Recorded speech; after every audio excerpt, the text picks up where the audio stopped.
Pero ahora sí, sin más ni más, señores, voy a presentar al doctor Luis Alberto Pacheco Mandujano, quien se encuentra conmigo esta mañana en mesa comenzando esta semana. Doctor Pacheco, ¿cómo está? ¿Cómo se encuentra? Muy bien, Mari Carmen. Muy buenos días para todos tus seguidores a través de esa gente. Encantado de estar contigo aquí en el programa. Bueno, le estaba comentando de que cuando estuvo aquí la vez anterior estaba como siempre lo hemos tenido aquí en mesa, como para analizar ciertos temas dentro de la política, a las leyes, normas, etcétera. Pero ahora lo recibo como en calidad de candidato por el partido aprista. ¿En qué momento o cuál fue ese detonante que usted dijo, bueno, yo creo que es momento ya de hacer algo? Hace 40 años, por lo menos. Ah, ya lo tenía en mente, o sea, ya lo estaba visionando. Poco más o menos. Yo soy aprista de toda mi vida, Okay. Mari Carmen. No soy aprista del año pasado, ni... Entonces, hay aliancistas que se volvieron aliancistas el día que se cayó el Fokker. Sí. ¿No? Bueno, es su opción, ¿no? Pero hay aliancistas que lo son de toda la vida. Así hay es. gente de universitario que son de toda la vida.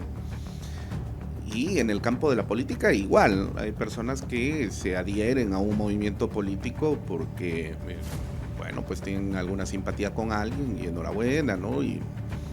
Pero en mi caso, a ver, yo provengo de una familia aprista, por el lado paterno. Uh-huh. Más bien en el caso de mi madre, ella siempre fue militante de una izquierda, no marxista-leninista, ¿Ya? pero sí de una izquierda democrática, que ya no existe, Partido Socialista Revolucionario, Sí. aquellos años.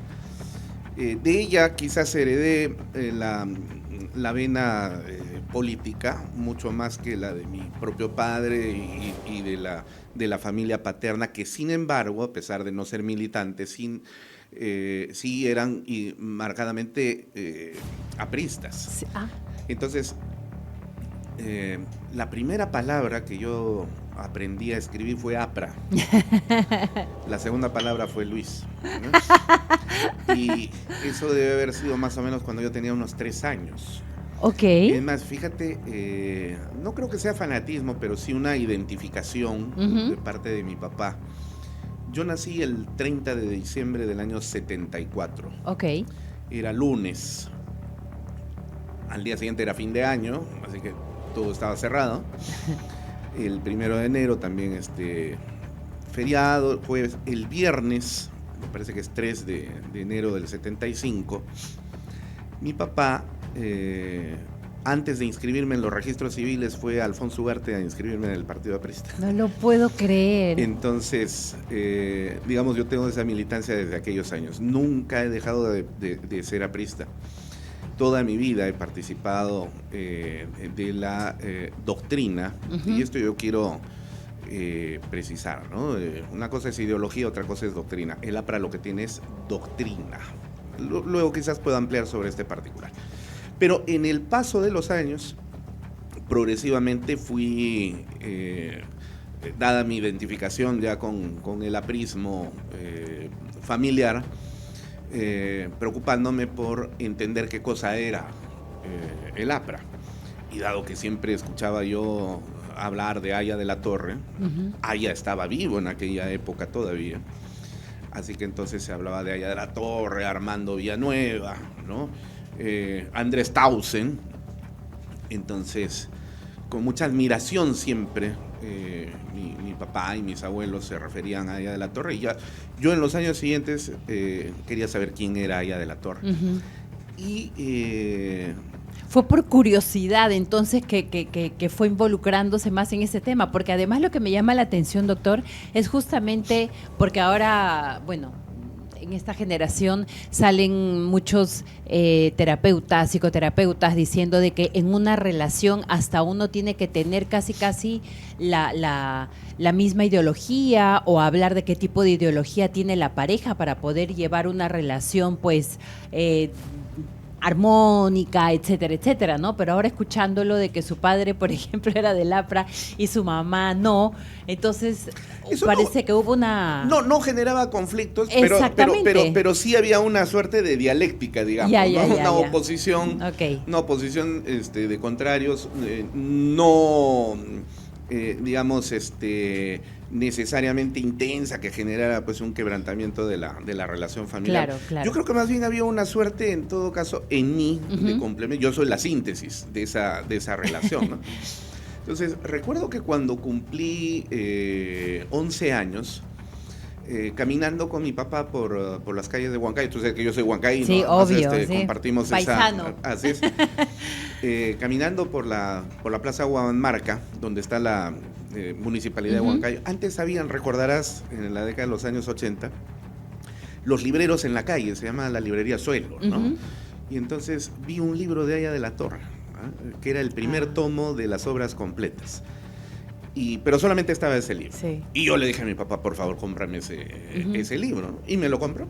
Y ahí estaba el antiimperialismo y el APRA. Y lo leí.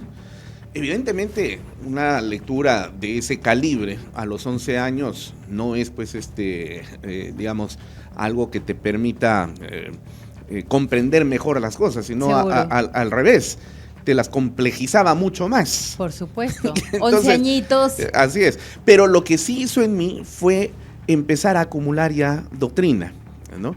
Entonces, inclusive, bueno, en aquella época había muchos niños en la casa. Nosotros somos 5 hermanos, más los niños del barrio. Llegadas las elecciones en 1985, empezamos a hacer campaña por Alan García. Niñitos, repartiendo volantes, porque los volantes llegaban a la casa por la afiliación aprista que tenía para el primer gobierno. ¿Sí? Y entonces yo me encargaba de hacer mítines en la casa desde un balcón que teníamos a un patio interno. Mi casa era pues un solar bastante grande, ¿no? Entonces ahí jugábamos haciendo estas representaciones de mítines y cada vez más iba incorporando yo en estos monólogos en voz alta que daba frente a los niños, que eran mis contemporáneos, parte de la doctrina, ¿no? Ya en el paso de los años, pues eso se fue convirtiendo en lectura obligatoria para mí para ir comprendiendo, ¿no? El antiimperialismo y el APRA lo debo haber leído unas 4 veces. Sí. Cada vez que leía entendía algo nuevo, algo mucho más grande, y el aprismo se iba reforzando. Así que tú me preguntas, ¿y cuándo, en qué momento diste el paso para poder decidir ser candidato? Bueno, dado el hecho de que toda mi vida he vivido en un ambiente político, era cuestión de tiempo. O sea, tarde o temprano yo tenía que participar en un proceso.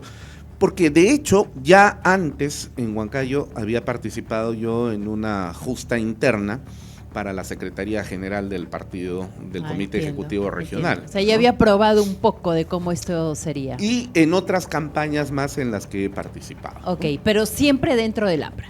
Toda mi vida dentro del APRA. Ok. Un día Gorriti me sacó, y yo recién me enteré por él, y decía que yo había militado en Renovación Popular. Ya. Yo toda mi vida. Yo no soy Gino Costa, pues Gino Costa tiene 20 camisetas ya usadas, el saltimbangui, 20 camisetas ya usadas y 20 más por si acaso de los que vienen por delante, ¿no? Entonces, uno no se cambia pues de religión, ni de equipo de fútbol, y menos de política. Entonces, siempre dije, pues, yo nunca he militado. Y efectivamente un día me verificaron de que en el registro electoral efectivamente estaba ahí mi nombre. En el registro, en el ROP. Entonces una confusión. Bueno, fue evidentemente una manipulación, ¿no? Para poder descalificarme, porque yo, claro, nadie sabía que yo era aprista en ese momento, cuando empecé a enfrentar a Gorriti de manera directa, y pensaban de que yo pertenecía al grupo de López Aliaga. Y entonces me metieron ahí seguramente para decir, mira, ahí está un representante de López Aliaga. Ya después he tenido que hacer los trámites correspondientes para eliminar esa relación. Pero, como es a veces hasta dentro de la propia casa, ¿no? No falta gente pues que trata de descalificarte y decir, ese traidor ha militado. Bueno, yo he retado, he dicho, a ver, sáquenme un video, una fotografía, algo donde yo esté participando en una reunión política, en algo que tenga que ver con Renovación Popular. Nunca, jamás en mi vida. Yo soy aprista y me voy a morir aprista. Mis hijos saben perfectamente que el día que yo me muera, Mari Carmen, me tienen que enterrar con la bandera roja indoamericana. Así o sea, que lo tiene, pero súper bien claro, porque bueno, ahorita lo que nos acaba de narrar, de contar, de cómo fue toda esa crianza y cómo se han ido sentando esos cimientos para con el partido aprista. Pero también nosotros, por ejemplo, del otro lado de las personas, ya seamos periodistas o la gente de a pie, es el único partido, creo yo, que también que se ha podido sostener durante el tiempo, un partido bien formado, pero lo que ha causado también algo de curiosidad ha sido el hecho de que dentro de casa también como se ha percibido como que ciertas pujas e incongruencias, de repente grupitos que se han ido armando dentro del partido. Y a mí me gustaría saber, en qué momento se fue deteriorando. Es como cualquier familia de casa que de repente sí, hay una unión, pero apenas de repente fallece el patriarca o la matriarca de la familia y ya cuando se empiezan a ver temas de herencia, por dar un ejemplo, comienzan las peleas entre los hermanos, no porque tú eres el mayor, no porque yo estuve más tiempo aquí, allá. ¿Ha sucedido algo similar dentro del partido aprista? A ver, primero, el partido aprista es el único partido político que existe en el Perú actualmente, ¿no? Y lo has dicho bien, es el único que se ha mantenido. Ha habido varios partidos políticos, pero de todos, el único que ha quedado es el partido aprista. ¿El resto son partidos políticos? No, son empresas políticas. Para constituir un partido político, y esto no te lo dice Luis Pacheco, esto es consecuencia de digamos, las lecturas necesarias y obligatorias que se tienen que tener desde el campo de la ciencia política, con Jürgen Habermas, Norberto Bobbio, Rigoberto Bovero, que son los grandes forjadores del pensamiento político a nivel internacional. Para constituir un partido político tú necesitas tres cosas fundamentales. Primero, una doctrina, no ideología. ¿Cuál es la diferencia entre ideología y doctrina? Que la ideología es una falsa concepción de la realidad. O sea, si yo quiero ver el mundo de color rosado, por ejemplo, me pongo unos lentes de color rosado y quiero creer que el mundo es rosado. Pero no es, pues, rosado. Entonces, mientras la ideología es una falsa concepción de la realidad, criticada inclusive por Carlos Marx, ¿eh? Uh-huh. A veces encuentro algunos marxistas ahí que se dicen ser marxistas y jamás han leído ni siquiera un libro fundamental de Marx como El Capital, uh-huh. que yo sí, ¿no? Y lo hemos estudiado. Marx detestaba toda forma de ideología, por lo que te acabo de decir. Entonces, la doctrina es otra cosa. La doctrina es una concepción del mundo, es una cosmovisión que en términos lógicos, epistemológicos, racionales, comprenden el mundo de una forma determinada y justamente por esa doctrina se pueden identificar la comprensión de los problemas, pero también las propuestas de solución a esos problemas. Esa es una doctrina. Ok. Para reducirlo. Ese es el primer elemento de un partido. Cuando tú tienes una doctrina, entonces puedes generar un plan de gobierno, que en el partido aprista se llama plan mínimo, porque el plan máximo es el gobierno de cara al mundo. Uh-huh. Y esta doctrina, además, tiene un elemento fundamental: cohesiona a las personas a través del espíritu. Las hace partícipes de una misma fe, entendida en términos civiles, por supuesto, y a veces hasta espirituales, ¿no?, que te permiten identificarte y reconocerte con otra persona y decir, tú eres mi compañero y no te conozco, porque hay tantos apristas, pero hay algo que nos une y nos cohesiona. Esa es la militancia. Dime tú si vas a encontrar alguno de esos 3 elementos en cualquiera de las otras empresas políticas que hay en el Perú. No hay, pues no existe. No, porque son muchos de los partidos que, como usted bien lo ha dicho, en el camino se han ido creando al paso. Bueno, ¿no? tienen Todo una medio al finalidad, paso. tienen la finalidad de participar en los procesos electorales Sí. y alquilándolos, ¿no? Ujú. Porque ese es un buen negocio. Hoy día formo mi partido político, mal Sí. llamado partido, mi empresa política, y luego la alquilo a alguna persona a ver quién coge este alquiler y yo me presento. Pues lo que llaman vientres de alquiler. Entonces, eso es un partido político y eso es lo único que define al partido aprista como tal, y por eso es el único partido que existe el día de hoy. Ahora, me preguntas, Sí. ¿han habido conflictos? Bueno, como todas las familias, siempre hay problemas internos, sin duda alguna. Claro que sí.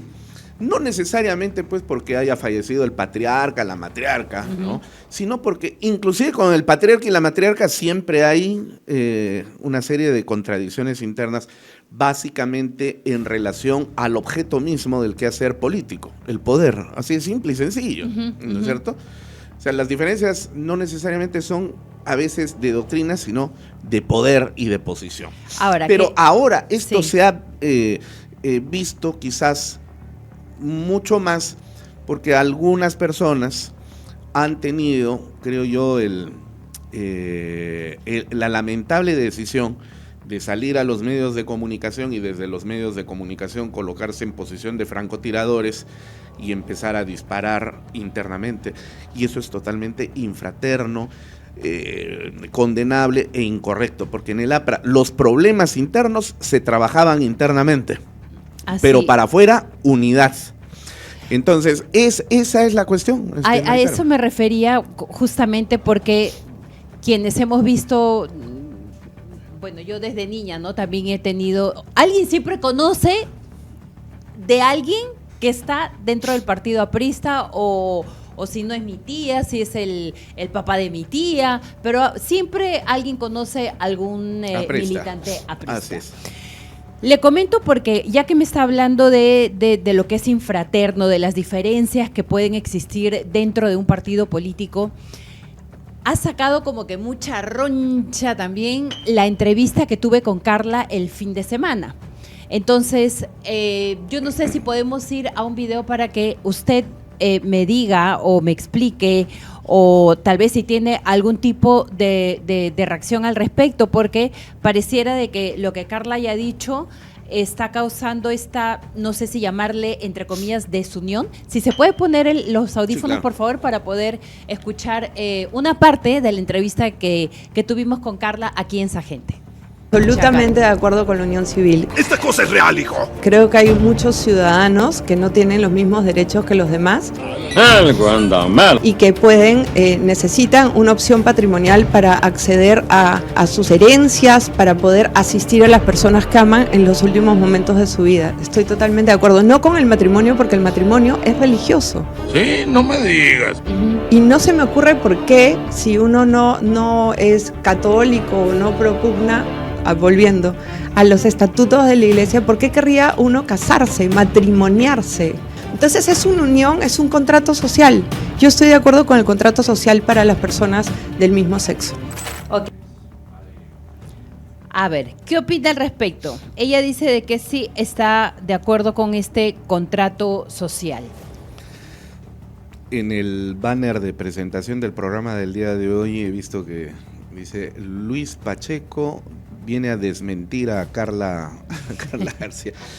De las reacciones que hay en las redes sociales. No, está en el banner, ¿no? En la presentación. En la presentación, sí, del programa del día de hoy. No, yo no voy a desmentir a Carla, primero porque no ha dicho ninguna mentira,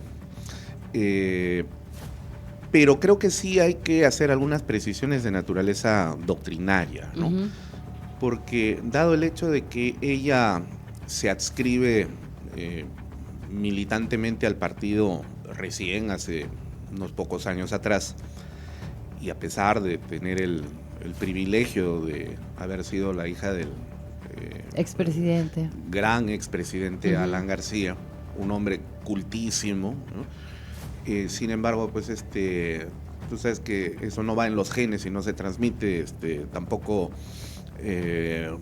por osmosis, ¿no? O sea, si así fuera, pues me pongo el libro acá en la cabeza y se transmite, ¿no? Uh-huh. No es así. Entonces, puedo comprender que por esa mocedad, ¿no? Esa juventud, digamos, dentro de la militancia del partido, no tenga claras las cosas respecto de lo que significa la doctrina priista, y eso la ha llevado probablemente a expresar unos puntos de vista que son muy personales y que, sin embargo, no pertenecen a la doctrina del partido aprista, ¿no?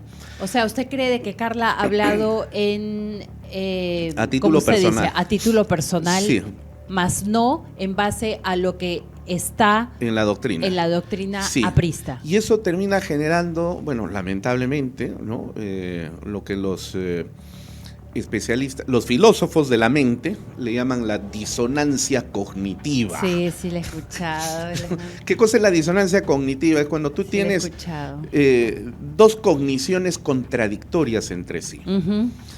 Entonces, te voy a poner un ejemplo para que nos puedan entender nuestros televidentes. Por ejemplo, yo tengo la cognición según la cual fumar es dañino para la salud. Uh-huh. Pero también tengo la cognición de que yo fumo todos los días. Entonces, ¿cómo concilio esas dos cogniciones que son contradictorias? Entonces, tengo tres alternativas. Uno, modifico mi comportamiento y entonces digo, voy a dejar de fumar porque efectivamente fumar es dañino para la salud.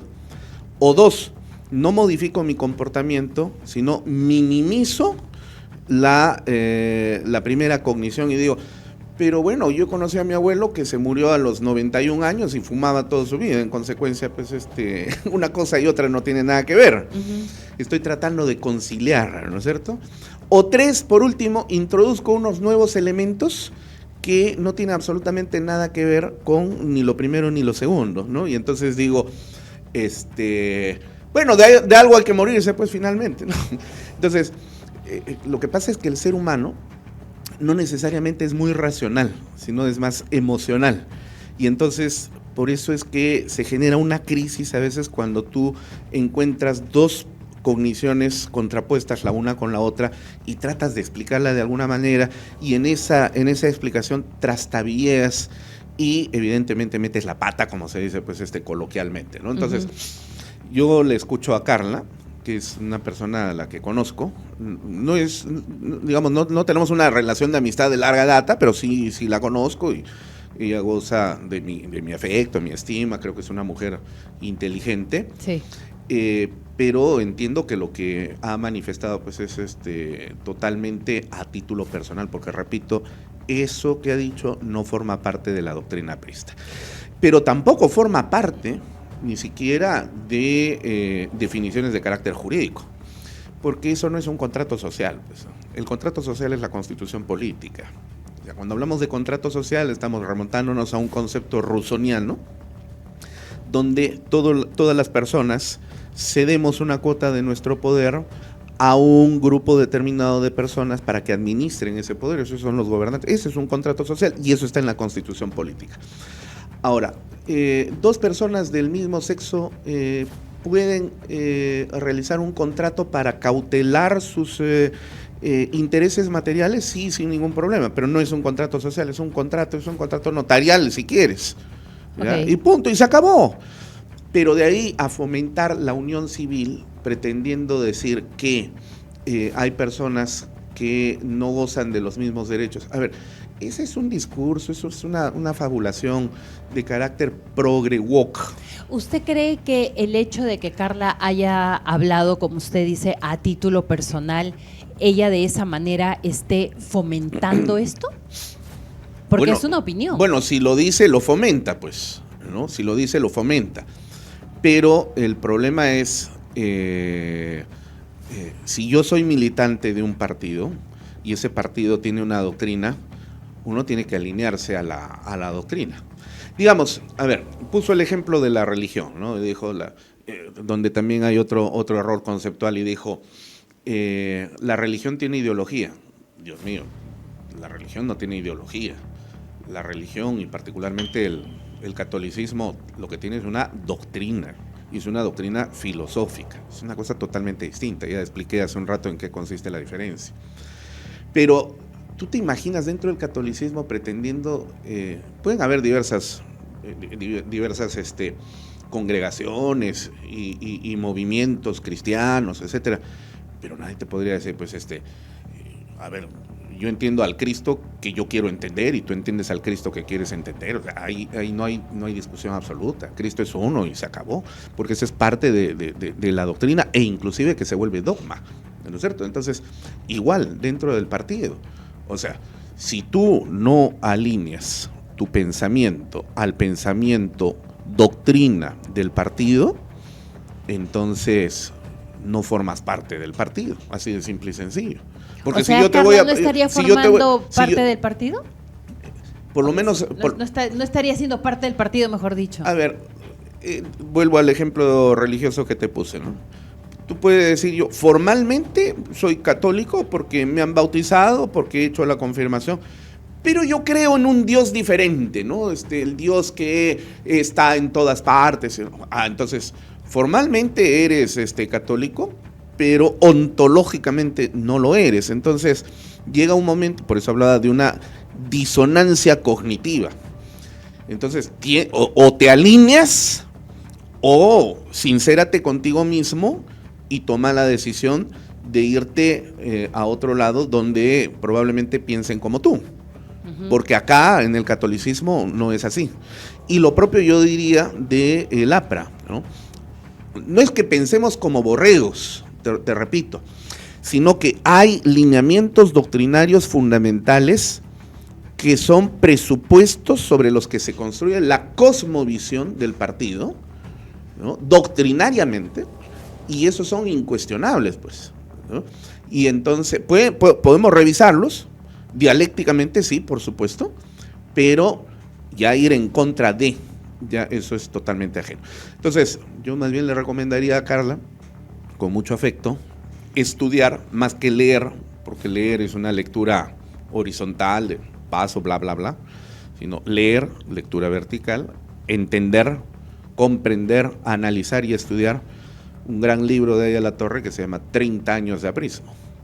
Ese libro, que es del año 54, 56, reafirma la doctrina del APRA, la doctrina de Aya de la Torre, a la luz de la teoría del espacio-tiempo histórico, de tendencia hegeliano-marxista, en la defensa de la persona humana, la dignidad y de los derechos fundamentales. ¿Usted no cree que con el tiempo también el APRA, las nuevas generaciones también influyen y vienen con todo lo que se puede percibir alrededor? Ya vivimos en un mundo globalista donde la gente dice, bueno, ok, yo pertenezco a este partido, pero mi posición es tal, sin tratar de distorsionar las bases de este partido. Hay muchos jóvenes militantes en el APRA, lo estamos viendo ahora, el representante de ustedes ahorita viene siendo Enrique Valderrama, y que representa justamente a esta nueva ola, si se le podría llamar, del APRA. No es una nueva ola, sino más bien es una renovación partidaria, ¿no?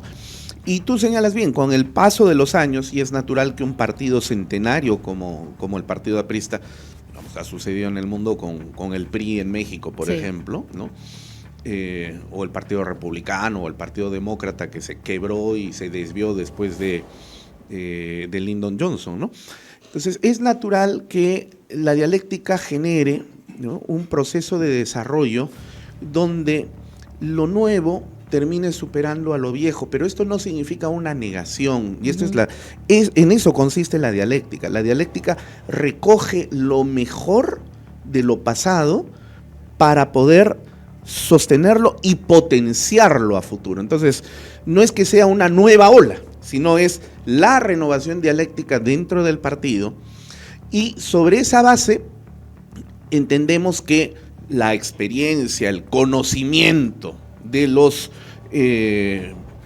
compañeros mayores ayudan para poder lograr que los militantes jóvenes puedan tener claridad sobre cuál es la cosmovisión del APRA. Y entonces no existe esta confusión de pensar, bueno, yo me meto al APRA porque, bueno, ahí hay chicas, pues y ahí puedo hacer vida social o viceversa, ¿no? Uh-huh. No, que podría suceder, ¿ah? Uh-huh. ¿No? Podría suceder. En mi época sucedía. Pero la vida va decantando, ¿no? Sí. Entonces uno progresivamente va asumiendo su rol doctrinario dentro del partido. Y yo creo que Carla, si sigue en la línea correcta del aprismo, tarde o temprano tendrá que terminar comprendiendo que los puntos de vista personales que ella adoptaba antes de ser aprista y que más bien se identificaban con un progresismo woke de una izquierda farisea, no corresponden, no compatibilizan con la doctrina de Aya de la Torre. O sea, sí podríamos decir en resumen, doctor, que hay como Carla, poniéndola de ejemplo, ya que le hemos tenido aquí en la entrevista, de que como ella, hay algunas otras personas militantes dentro del partido que no están yendo con la doctrina de la prisma. No conozco realmente. O sea, las personas que en este momento no solamente están candidateando, los compañeros que están candidateando, sino además el grueso de compañeros que existe dentro del partido aprista, creo yo tienen meridianamente clara la definición de lo que significa cosmovisión del partido. Pero por eso es que el partido siempre está trabajando internamente, y yo a lo largo de estos últimos años me he dedicado a participar en escuela de formación político-doctrinaria.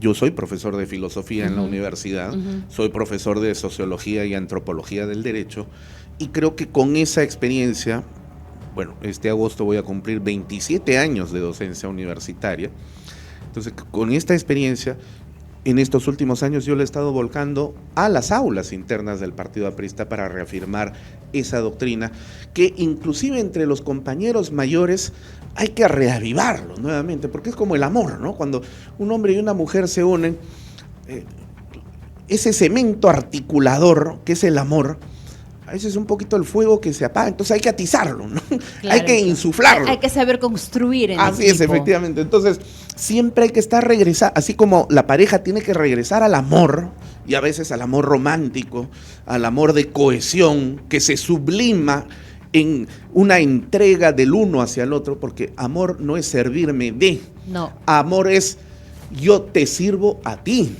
yo me doy a ti. Cristo decía, ¿qué amor más grande se puede encontrar sino de aquel amigo que puede ofrecer hasta su vida por el amigo, ¿no es cierto? Entonces, igual en la pareja, entonces, igual dentro del compañerismo aprista, es eso, insuflar la doctrina para que los viejos militantes, los mayores, puedan reavivar esa fe, pero también la juventud entienda que esa fe es la doctrina que nos identifica y que nos unifica y que nos permite leer el país, entender al país con sus diferencias multiculturales, ¿no? Y poder solucionar o por lo menos proponer alternativas de solución a esos problemas. Ahora, ya para ir terminando, doctor Pacheco, ¿usted cree que se está apoyando lo suficiente a Enrique Valderrama como ahora candidato presidencial en nombre del Partido Aprista Peruano? Porque he leído muchos comentarios que se hacen a través de las redes y es como si estuviera solo en contienda. A ver, el aprismo, después de haber participado en el proceso electoral interno, sí, que significó, de acuerdo a ley, la generación del 80% de la composición de las listas parlamentarias, el otro 20% era por designación, que era una facultad que la ley te otorga, se entendió que Enrique Valderrama ganó las elecciones y entonces, después de esa pugna interna, todos se alinearon. Y todo el aprismo está empujando, ¿no? Pues Pueden haber diferencias, te vuelvo a decir, pero esas sí hay un diferencias se soporte borran. detrás Sí, de... claro que sí. Salvo, pues ahí, no sé, yo creo que podría identificar 2 casos específicos donde infraternamente, pues, salen en medios de comunicación haciéndole daño al partido antes que al mismo compañero Enrique Valderrama, ¿no? Entiendo. Y eso es algo que yo no voy a comprender. Bueno, doctor, yo quiero agradecerle muchísimo el haber estado aquí con nosotros. Por favor, el número de su partido, me hubiera gustado escuchar algo de sus propuestas, pero sabe de que el tiempo es tirano. Te lo digo en un minuto. En un segundo, porque si no aquí me van a jalar de las orejas. Te lo digo en un minuto. A ver, mi nombre es Luis Alberto Pacheco Mandujano, estoy yendo como candidato a la Cámara de Diputados de Lima con el número 30 por el Partido Aprista, el Partido del Pueblo, el Partido de Aya de la Torre. Y dentro del esquema general del plan de gobierno del Partido Aprista, yo contribuyo con 3 ejes fundamentales de las propuestas que como militante aprista contribuyo y que con el voto que ustedes me puedan dar dentro del Parlamento, yo podría realizar ese trabajo. Primero, una reforma necesaria del sistema de administración de justicia para realizar desde 3 ópticas diferentes que parten al mismo tiempo, pero que por la naturaleza de su composición van a ser desarrolladas en tiempos diferentes. A corto plazo, mediano plazo y largo plazo. Se necesita despolitizar fundamentalmente el sistema de administración de justicia, despolitizarlo partidariamente y devolverlo al Estado de Derecho como corresponde. Y segundo, profesionalizarlo, porque el día de hoy tú encuentras una deficiencia impresionante de cada cosa. Y el segundo eje, una reforma necesaria educativa para potenciar al Perú, como lo fue en la época en la que, gracias a Dios, nosotros hemos tenido una buena educación, Mari Carmen. Cuando tú y yo estudiábamos en la primaria y en la secundaria, el Perú era el segundo, disputaba siempre el segundo y el primer lugar en el ranking latinoamericano de las mejores posiciones educativas. Y el día de hoy, gracias a la prueba PISA, sabemos que el Perú, de 68 países que participan, está en el puesto 68. Ni figuramos, pero bueno. Y se ve que un muchacho de quinto de secundaria tiene el mismo nivel de preparación que un chico de tercero de primaria de Costa Rica, no puede ser. Y finalmente la defensa, y esto, 30 años de aprismo, hablábamos hace un rato sobre el particular, la defensa de la persona humana, la vida desde la concepción, la familia fundamentalmente, que son los pilares fundamentales sobre los que se construye la sociedad, la nación y el Estado de Derecho. Entendido, así que doctor. Voten por el 30, o sea, marquen las 5 estrellas y para diputados escriban el número 30 y con vuestro voto me ayudarán a lograr que el país vuelva a tener el sitial que debimos tener y que lo lograremos con el Partido Aprista. Muchas gracias, Mari Carmen. A usted, doctor Luis Alberto Pacheco Mandujano, estuvo con nosotros aquí comenzando esta mañana de lunes.